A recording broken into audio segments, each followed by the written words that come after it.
Oke, Assalamualaikum warahmatullahi wabarakatuh.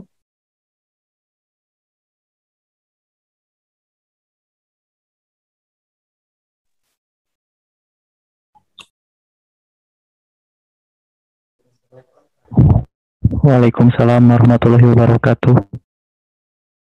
Oke, ini baru ada 3 orang ya. Kita absen aja dulu.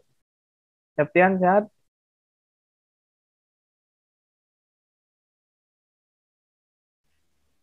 Alhamdulillah Pak, sehat. Ya, Alhamdulillah. Eh, Gimana progresnya Septian? Eh, Masih stuck atau Sengaja Pak, ya? nggak dulu buat nulis, jadi dijadwalin gitu hari Hari apa? Jumat, hari Sabtu gitu Pak. Oh, Jumat Sabtu. Oke. Purwata Ayun, Iya Pak. Iya, Pak. sudah ada progres lagi atau masih stagnan? Udah ada sedikit sih. Masih ngestak. Stuck. Udah berapa halaman sekarang? Udah, aduh, baru 6,5, Pak. Tengah, lumayan. Oke, semangat terus ya. Kita ke Iya, Helma Pak. sekarang. Helma Lia, Iya, Pak. sudah Iya, sejauh mana?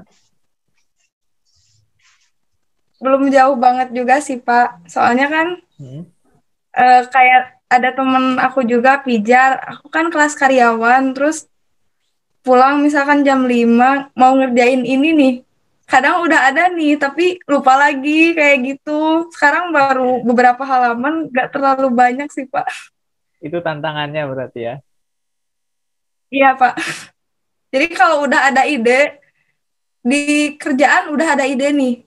Tapi pas kembali ke rumah gitu udah ini, lu lupa lagi, suka gitu ya Oke, Allah. kalau saya di tempat kerja biasanya boleh itu boleh buka HP nggak? Enggak boleh. Nggak boleh ya. Enggak, iya. Ada kertas nggak?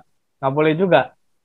Ada sih. Ada Ada. kalau kertas. Nah, kalau Iya. kertas biasanya gini aja, kalau nggak bisa HP, dengan kertas itu kamu tulis inti yang ingin kamu tulis tuh apa nanti. Jadi nanti ketika pulang tuh nggak lupa lagi. Cara itu yang saya terapkan ketika ya saya juga ada kerjaan dulu gitu ya. Atau misalkan sedang di kampus, sedang kuliah, tiba-tiba muncul tuh mau nulis apa. Biasanya saya tulis Hmm. dulu peta konsepnya ya. Atau yang kemarin kita bahas adalah tentang kerangka berpikir ya. Atau outline-nya lah. Jadi kita tulis dulu apa yang ingin kita buat tentang apa aja. Intinya aja gitu ya. Misalkan tentang dinamika politik hari ini misalkan ya. Misalkan tentang apa tuh kritik dan lain sebagainya. Nah, inti-intinya saja yang ditulis. Baru nanti ketika di rumah kan sudah ingat lagi. Karena memang kalau misalkan nggak ditulis tuh memang kadang suka lupa ya. Ingat lagi mungkin hari berikutnya, tapi lupa lagi. Kita mau ngebahas apa ya ini teh gitu ya. Jadi apalagi kalau non fiksi, kalau fiksi sorry ya, kalau fiksi. Karena fiksi itu kan cerita. Biasanya kita kalau cerita itu kan harus membuat judul yang apa namanya, yang menarik misalkan ya, dan itu suka lupa nantinya. Gitu caranya ya.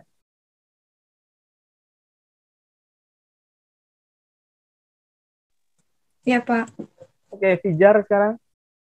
Fijar sudah mulai menulis dari hari Senin. Alhamdulillah Pak. Tapi saya teh sekarang malah lagi mulai mencoba menulis artikel sih kemarin teh sama Artikel. puisi. Oke, nah puisi juga itu menarik ya Fijar ya. Sayangnya kamu kan nggak hadir waktu di 2 pertemuan awal ya. Nah, puisi juga Iya Pak, sebenarnya betul. itu ada segmen pasarnya. Kalau misalkan kamu benar-benar menggeluti dunia itu, ya minimalnya 75 halaman lah itu bisa diterima oleh salah satu penerbit gitu ya. Itu tentang puisi. Apalagi puisi itu kan simple dan fleksibel ya. Maksudnya tiap hari kita bisa nulis satu misalkan. dalam jangka waktu 3 bulan bisa tuh kita bikin buku puisi kita, misalkan kumpulan puisi Fijar misalkan ya. Atau kalau mau artikel juga sebenarnya saya juga buku yang akan saya terbitkan dalam waktu dekat ini sebenarnya buku yang dari kumpulan artikel saya sebenarnya ya, yang saya kirim kemudian masih mengendap juga di komputer itu saya satukan biasanya. Tetapi harus disamakan dulu gitu ya. Misalkan topiknya kan pasti berbeda-beda tuh artikel dan nggak nyambung ya. Tapi pasti topiknya Ya itu Pak, betul. menyambung. Topiknya menyambung itu maksudnya gimana? Maksudnya begini, ketika kamu nulis artikel pasti di bidang tertentu, misalkan bidang sosial gitu ya. Kemudian di hari berikutnya atau di artikel yang lainnya kamu nulis tentang artikel yang temanya pendidikan. Nah, itu nanti bisa disatukan ke dalam bab-bab tertentu atau bagian tertentu. Ada bagian sosial, ada bagian pendidikan misalkan, atau bagian teknologi misalkan kamu nulis tentang teknologi gitu ya. Jadi itu caranya agar buku tentang artikel itu bisa diterbitkan. Dosen saya juga ada profesor, beliau suka menulis di pikiran rakyat ya, bahkan penulis tetap ya dalam tanda kutip, dan bukunya itu tentang semua tentang apa namanya artikel yang pernah diterbitkan gitu ya. Salah satu bukunya ya, bukan semua bukunya. Nah, itu juga artinya bisa menjadi karya juga, sebuah buku juga. Jadi jangan sampai dihapus. Misalkan Fijar nih ngirim satu artikel kemudian ditolak atau tidak diterbitkan. Biasanya kan jangka waktunya itu 2 minggu kalau artikelnya tidak ada di media tertentu yang kamu kirim, berarti itu kan ditolak. Nah, jangan dihapus. Itu dikumpulkan saja jadi file kamu. Nanti misalkan kamu punya pengetahuan baru, kalau misalkan nggak mau langsung diterbitkan, ya kamu bisa artikel itu bisa dikembangkan lagi nantinya dengan teori-teori yang ada, dengan pengetahuan kamu setelah itu misalkan ya. Dan itu nanti akan lebih berkualitas. Itu ya, Fijar ya. Ya, baik. Terima kasih, Pak. Oke, sama-sama. Isabel?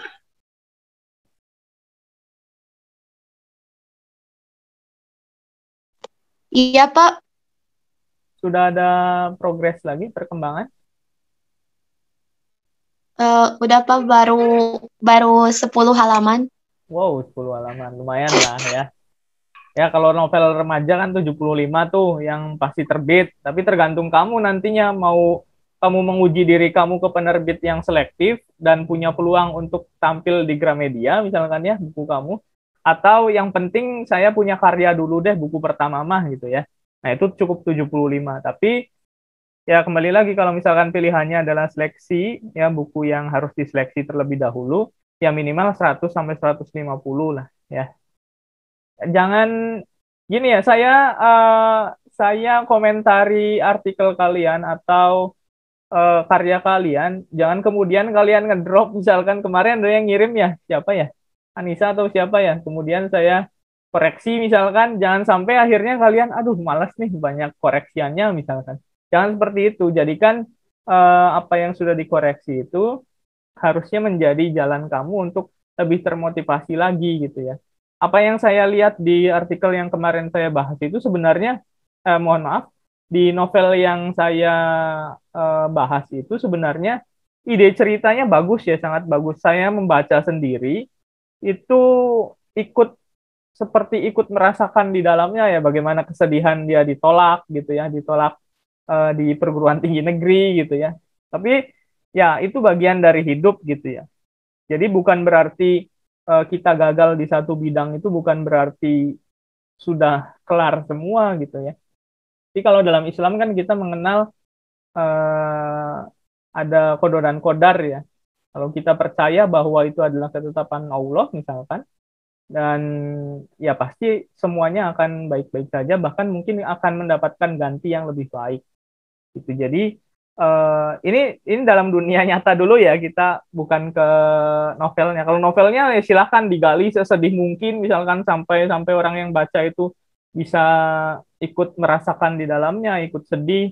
Tapi dalam kehidupan nyata ya kita misalkan atau kalian yang pernah merasakan kegagalan, jangan sampai menganggap itu sebagai sesuatu yang menyakitkan gitu. Jadi bagaimana caranya kita bisa bangkit terhadap apa yang kita alami gitu ya. Karena belum tentu apa yang kita anggap gagal itu sebuah kegagalan pada hakikatnya kan. Siapa tahu misalkan kita tidak diterima di PTN, tapi di tempat lain, misalkan di STTB, karena hari ini konteksnya kalian menjadi mahasiswa STTB, kalian mendapatkan peluang seperti ini nih, pelatihan menulis gitu ya, kemudian yang lain sebagainya, yang orang lain barangkali belum tentu mendapatkan fasilitas itu kan. Jadi selalu berpikir positif aja. Tapi sekali lagi kalau buat cerita tadi ya silahkan dieksplor gitu ya. Isabel silahkan dilanjutkan ya. Semangat terus.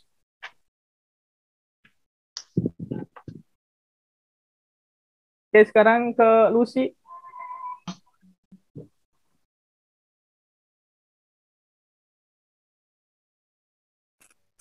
Iya, Pak. Lucy sudah mulai menulis?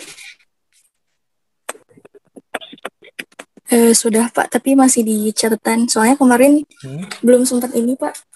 Ngetik, Pak. Baru coret-coret di... Ya, yang penting kita udah ada garis besarnya ya mau nulis apa.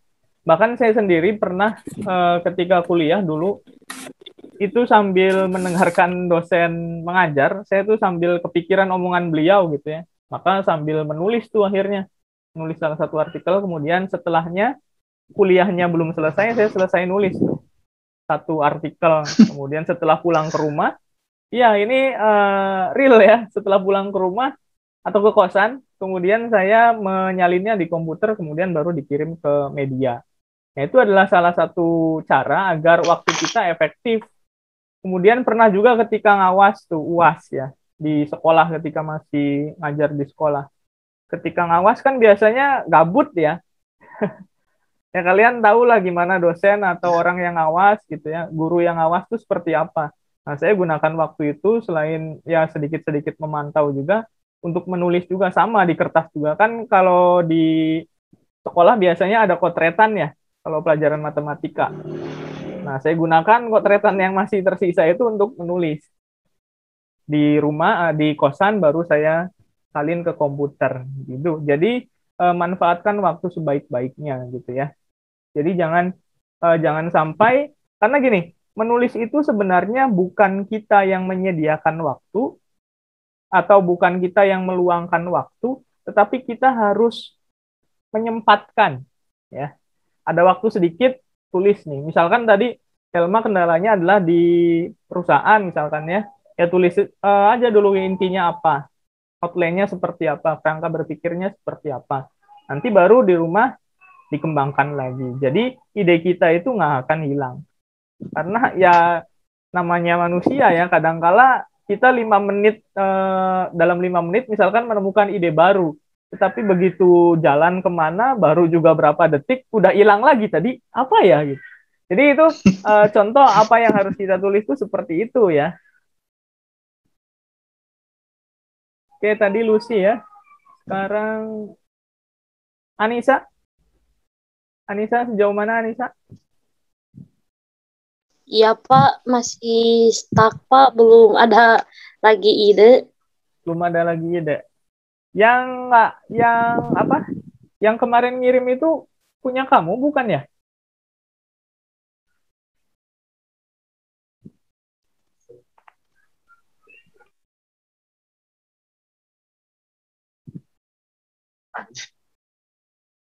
Aku mah tentang percintaan, terus permasalahan hidup kayak gitu Pak. Terus Bapak nyaraninnya yang per subbab itu. Oh, yang di email bukan? Iya, yang di email Pak. Oh ya, itu silahkan dikembangkan lagi ya. Jangan sampai udah dikasih masukan malah, aduh jadi malas nih ngerjainnya. Jangan dihapus tuh, Nis ya. Itu jadikan inti-intinya nanti dikembangkan lagi. Jadi satu paragraf itu sebenarnya kamu bisa buat satu bab nantinya. Misalkan ngomongin tentang percintaan, nanti satu bab itu percintaan semua. Baru berikutnya tentang pendidikan misalkan, atau pekerjaan gitu ya. Jadi jangan dihapus. Tulisan itu meskipun kita menganggap itu tidak penting ya, tapi jangan dulu dihapus ketika kita masih belum memutuskan untuk menerbitkan atau tidak. Jadi jangan dulu dihapus. Itu masih mungkin penting. Sama seperti misalkan Pak Khaldun ya, yang menulis artikel misalkan untuk jurnal, biasanya kan menyiapkan data-data dulu. Kalau saya biasanya menyiapkan data itu, meskipun data ini tidak digunakan, tetapi saya simpan untuk artikel yang lain. Biasanya seperti itu. Atau di akhir biasanya baru kepikiran tuh, wah ini kayaknya bisa nih dimasukin. Nah, seperti itu. Sama di nulis novel juga sebenarnya seperti itu. Jangan dulu dihapus ya. Pak Muhammad Khaldun udah ada di sini ya. Sehat, Pak? Iya, Pak. Sehat, Pak. Alhamdulillah. Ya. Oke, Pak Muhammad Khaldun udah menulis juga untuk buku atau masih fokus di jurnal, Pak? Iya, Pak. Lagi di kertas, Pak. Masih di kertas, dicoret-coret. Sebenarnya sih kompetensi saya sih keuangan, tapi saya mau ngembangkan yang berbeda gitu, Pak. Iya. Silakan, misalnya Pak, kayak ketahanan nasional gitu. Kira-kira gimana pendapat Bapak? Saya pikir masuk sekali itu ekonomi dengan ketahanan nasional, karena salah satu gatranya juga kan gitu. gatra ekonomi ya. Oke. Bidang ekonomi. Iya, Pak. Terima Apalagi kasih. di tengah pandemi barangkali Pak, itu menjadi catatan yang menarik. PPKM bagaimana dampaknya kan terhadap kondisi perekonomian masyarakat misalkan. Itu juga kan berhubungan dengan ketahanan nasional ya. Iya Pak. Terima kasih atas masukan. Sama-sama Pak. Kemudian kita ke Nando. Hadir Bapak. Ada progres lagi Nando? Ada Pak. Alhamdulillah hari ini biasanya selalu nulis Pak. Per hari itu biasanya 1 judul gitu Pak. Untuk yang itu buku puisi Pak. Oh puisi, oke. Ya itu lumayan juga ya progresnya ya. Tiap hari 1 puisi. Tadi waktu minggu lalu kan saya pernah bilang bahwa untuk menulis puisi itu kan memang harus ada feel-nya ya. Apa yang kita rasakan itu kan apa yang kita tulis kalau puisi biasanya. Tetapi kalau misalkan kita konsentrasi, ya setiap hari minimal 1 itu bisa lah ya. Tergantung, karena setiap hari manusia itu pasti memiliki perasaan yang berbeda kan. Hari ini misalkan membenci, besok mencintai. Gitu ya. Dan seperti itulah. Nah itu benar Pak. Okay. Jadi itu puisinya tuh random tuh Pak. Kan biasanya kalau bangun tidur suasananya lagi begini. Jadi puisinya tuh random, nggak nyambung gitu Pak. Suasana hatinya itu Pak. Ya nggak apa-apa. Nanti di akhir ketika kamu ingin membuat itu sebagai sebuah buku bisa dipilah-pilah nanti ya, bagian mana ini tentang temanya apa gitu ya. Jadi bisa dipilah nanti. Sekarang ya nulis aja dulu ya. Oke, ada yang belum ditanya? Si Rizky udah belum?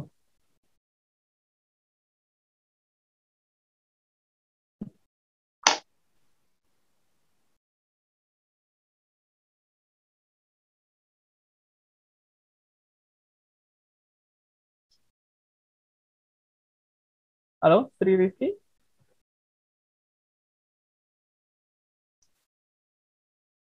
Selain itu udah semua ya?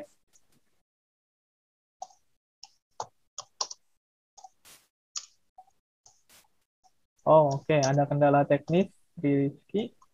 Oke, kita langsung mulai. Atau ada pertanyaan dulu nggak sebelum kita mulai ke topik hari ini?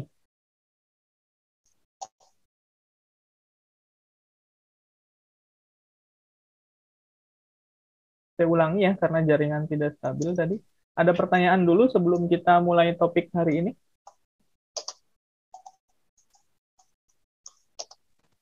Mungkin belum ada, Pak. Keluh kesah barangkali? Ya, Pak. Izin bertanya. Ya, silakan.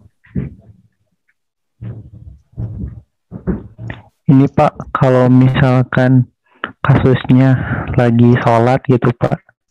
Tiba-tiba inspirasi atau ide datang. Nah, itu bagaimana ya menyikapinya, Pak? Oke. sholatnya khusyuk nggak? Oke ya, itu khusyuk nggak khusyuk nanti tugasnya malaikat lah ya. Kita tidak punya kewenangan untuk menentukan itu kan. Yang penting ya kita melakukan aja niatnya karena Allah gitu ya. Nah, jangan sampai kita menghukumi wah ini ahli neraka dan lain sebagainya, janganlah ya. Kita doakan aja semoga tadi sholatnya Septian khusyuk ya, lebih khusyuk.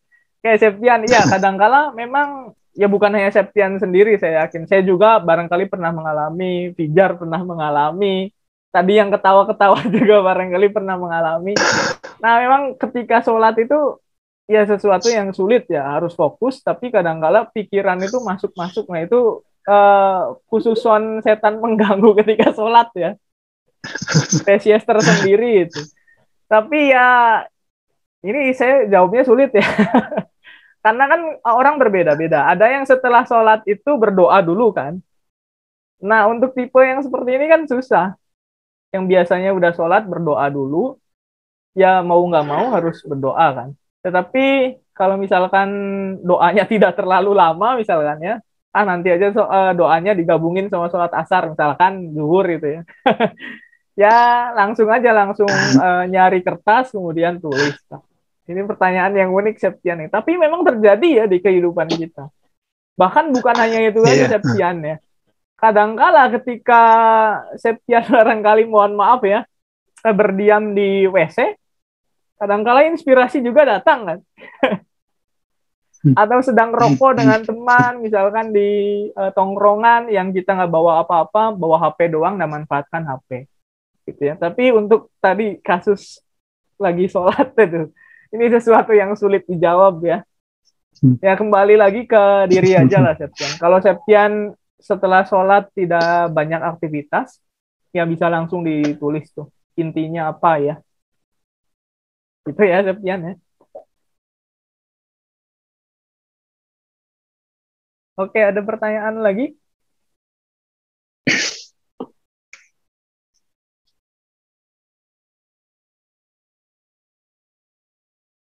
Kalau tidak ada kita mulai ya. Hari ini ada 2 sesi. Nanti kalau misalkan ini keluar sendiri ya karena belum upgrade, silakan nanti masuk lagi ke link yang sama ya. Sekarang kita bahas dulu tentang ini. Ini sebenarnya nyambung ke materi yang lalu sebenarnya ya, tentang menulis buku, kiat menulis buku.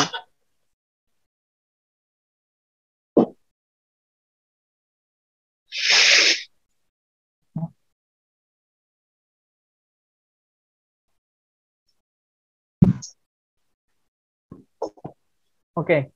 Nah, sebenarnya untuk menulis itu ada 4 hal saja. Ini sebenarnya saya rangkum dari beberapa tulisan yang berkaitan dengan efektif menulis buku. Saya pikir hanya 4 sebenarnya ya. Yang pertama ini, cari ide. Ini sudah banyak dibahas sebenarnya dari awal pertemuan juga. Tapi barangkali ada yang masih bingung nih, idenya mau diganti atau enggak, gitu ya. Atau masih bingung menentukan idenya apa, belum menulis sama sekali. Nah ini, yang pertama kalian harus mencari dulu ide.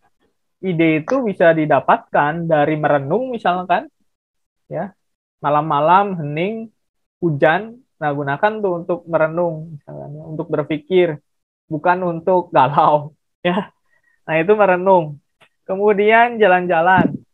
Jalan-jalan juga bisa menemukan inspirasi baru. Misalkan Fajar pusing gitu ya, karena banyak pekerjaan dan lain sebagainya, akhirnya dia memilih untuk refreshing.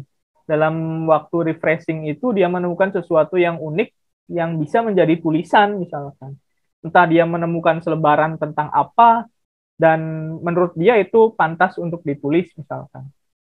Nah itu juga bagian dari kita mencari ide. Kemudian googling ya, misalkan kita bingung karena kondisi saat ini kan belum banyak aktivitas di luar ya, maka googling adalah salah satu pilihan untuk kita memperkaya wawasan kita tentang sesuatu yang ingin kita cari lebih dalam, misalkan ya, misalkan tentang destinasi wisata, karena pengen nulis buku tentang perjalanan wisata, misalkan ya.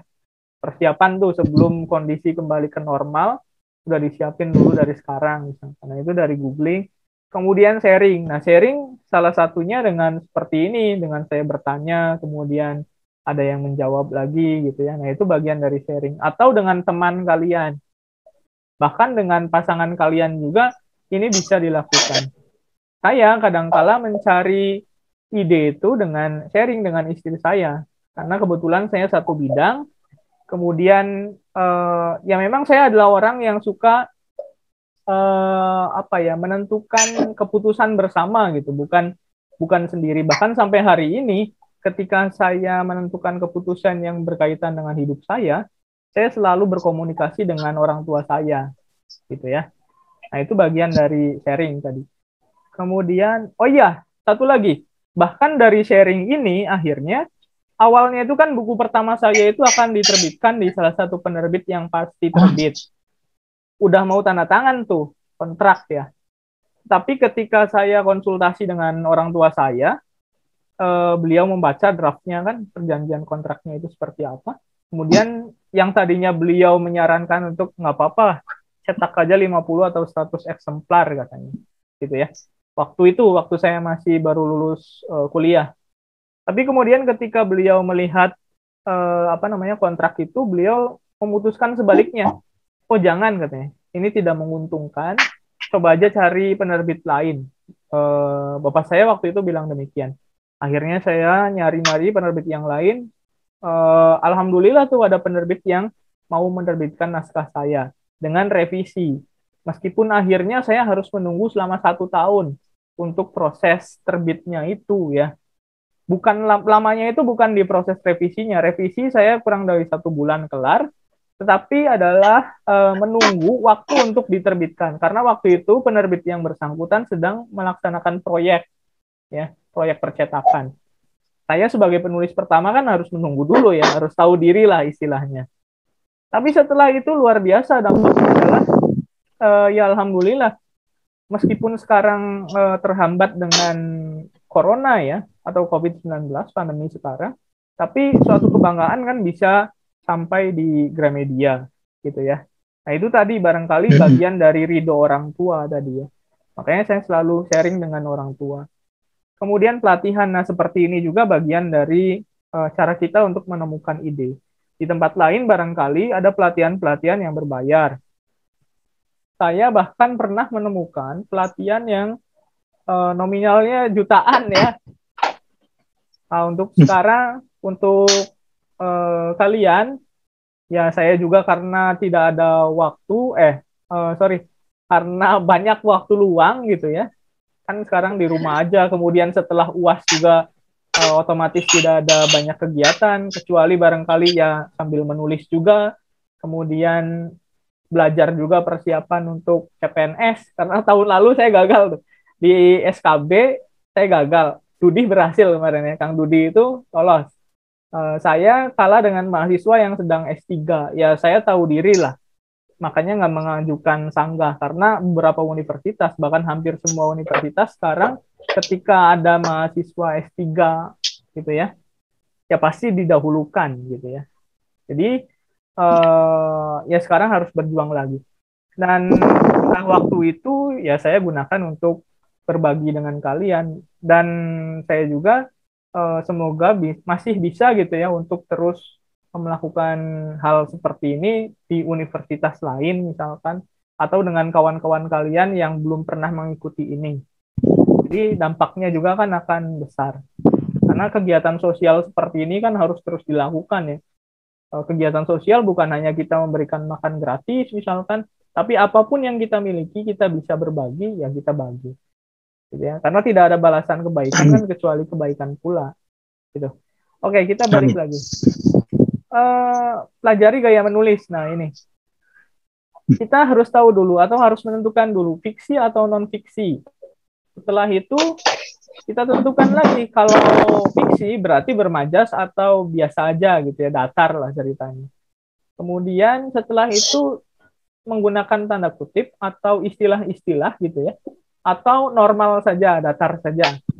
Kemudian kalau fiksi, buku gitu ya, novel maksud saya, harus baku atau bahasa slengean gitu ya, atau bahasa gaul lah, atau bahasa-bahasa yang waktu itu saya sempat berbicara, ada tuh novelis dari Bandung masih muda menggunakan bahasa-bahasa yang menurut kita kasar.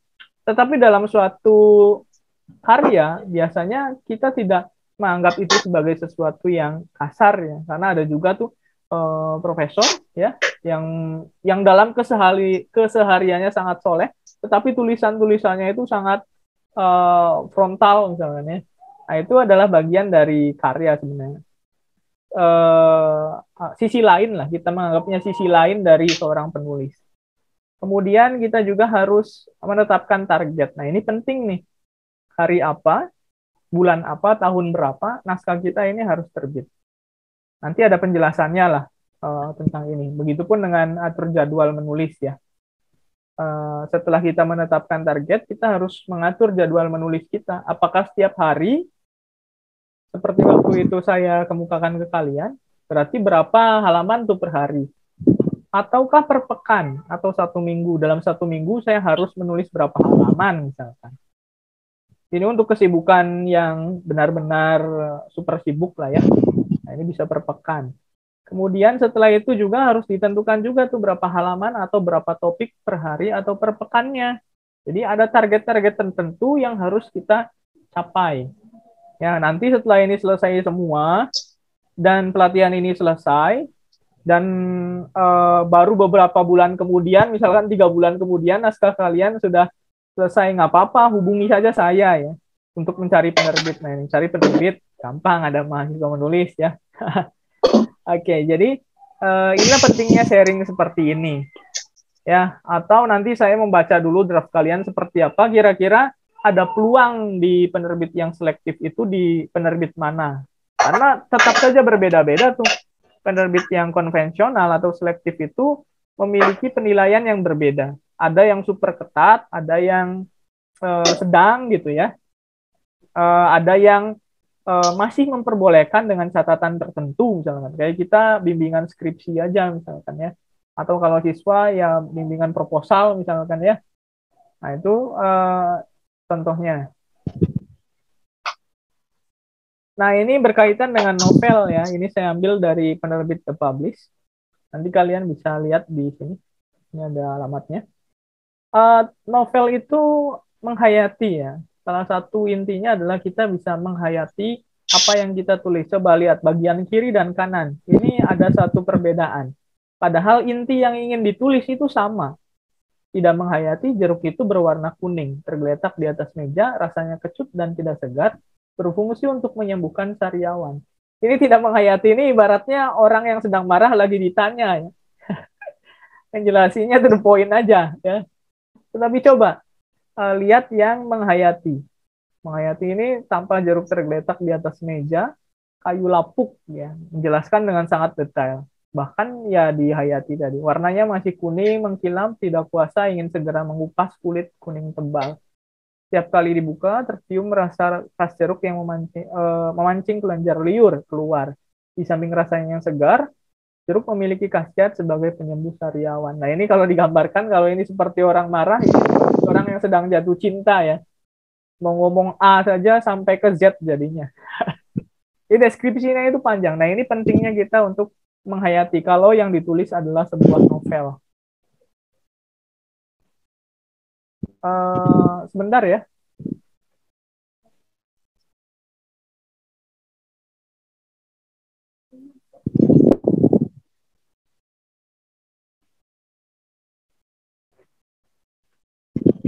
Oke, saya lanjutkan kembali.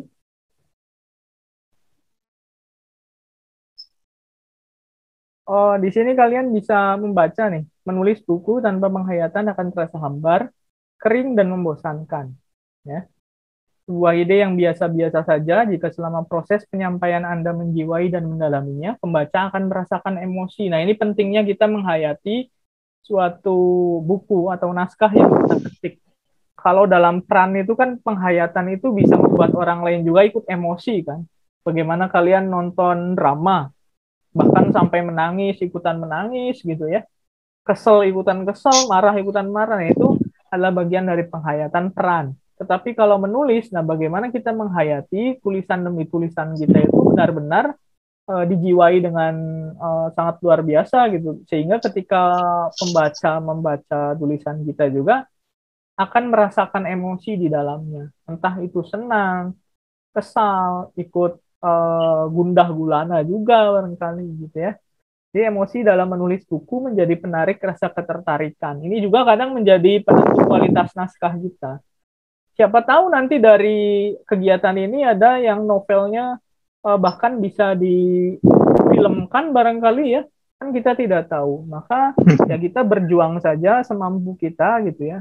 Sebagaimana kita bisa. Siapa tahu tulisan kita bisa dilirik oleh mereka yang berhubungan dengan perfilman gitu atau layar lebar, karena banyak sekali kan sekarang film-film yang diambil dari novel gitu ya. Ya kita mengenal banyak film lah di Indonesia, misalkan karya Laskar Pelangi gitu ya.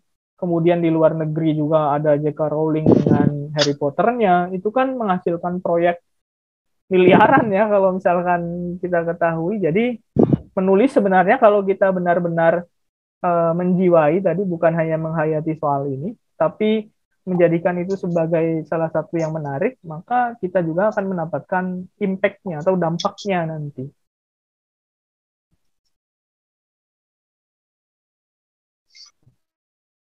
Oke, ini terakhir ya, kapan selesai. Nah, tadi yang tentukan deadline itu, tapi ini yang harus kalian ketahui. Jangan jadikan target sebagai beban. Munculkan sugesti positif, jika buku saya terbit, saya akan apa? Tergantung mimpi kalian atau cita-cita kalian. Dan rasakan dari sekarang bahagianya seperti apa. Ya berhayal dulu aja lah. Ketika buku kalian terbit, rasanya, feel-nya itu akan seperti apa. Itu akan bisa memotivasi diri kita untuk terus menulis ya.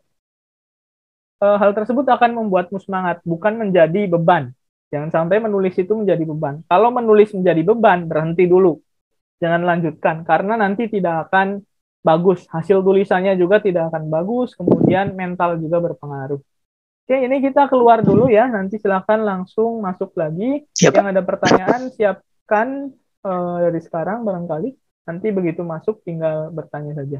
Oke, saya akhiri dulu ya. Assalamualaikum warahmatullahi wabarakatuh. Waalaikumsalam. Waalaikumsalam.